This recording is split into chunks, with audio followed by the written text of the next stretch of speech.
আজকে আমার ছোট মেয়ের শুভ জন্মদিন। আজকের এই দিনটিতেই ও আমার কোল আলো করে পৃথিবীতে এসেছিল। আর আজ দেখতে দেখতে 4 বছর পূর্ণ হয়ে গেল। এখন মনে হচ্ছে এই তো সেদিনই হলো, এর মধ্যে 4টা বছর কেমন করে পেরিয়ে গেল। যাই হোক, এদিকে আমার শ্বশুর মশাই মানে ওর দাদা সাহেব আশীর্বাদ করছে। ওর দাদা সাহেব পান্নি সব এসেছে। তেমনভাবে কিছু করা হয়নি, জাস্ট ওর পছন্দ মতন 7 রকমের ভাজা, লুচি, পায়েস। পায়েস তো একটু করতেই হয়, লুচি, পায়েস আর একটু ইলিশ মাছ, ডাল, এসবই আয়োজন করা হয়েছিল দুপুরের দিকে।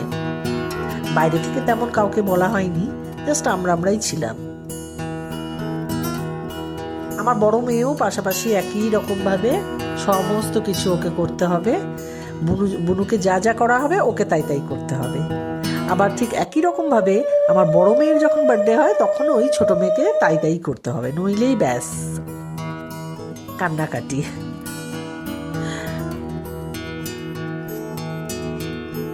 আমার শাশুড়ি মা মানে ওর পাম্মি আশীর্বাদ করলো।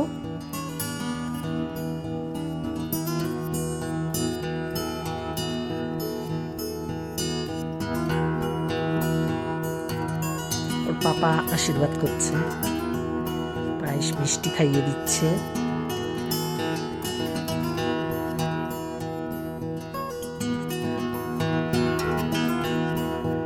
ক্যামেরাম্যানের বড্ড অভাব, আমার ভিডিও দেখলে বুঝতেই পারছো নিশ্চয়ই। এদিকে আমার বড় মেয়ে ছোট মেয়েকে একটা গিফট দিয়েছে।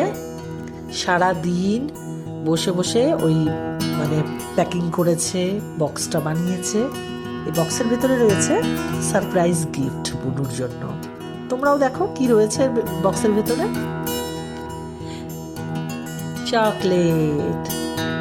এটা ও নিজের টাকা দিয়ে কিনেছে, মানে ও যে সমস্ত টাকা পায়, মানে ওকে কেউ যখন যেমন দেয় টাকা, বাড়িতে গেলে অনেকে দেয়, তো ওই রকম ওই টাকাগুলো ও জমিয়েছিল, সেই টাকা দিয়েই বুনুকে একটা কিনে দিয়েছে। দুপুরে অনুষ্ঠানের ভিডিওটা এখানেই শেষ করছি, আর রাতের ভিডিওটা খুব তাড়াতাড়ি আসছে। টাটা।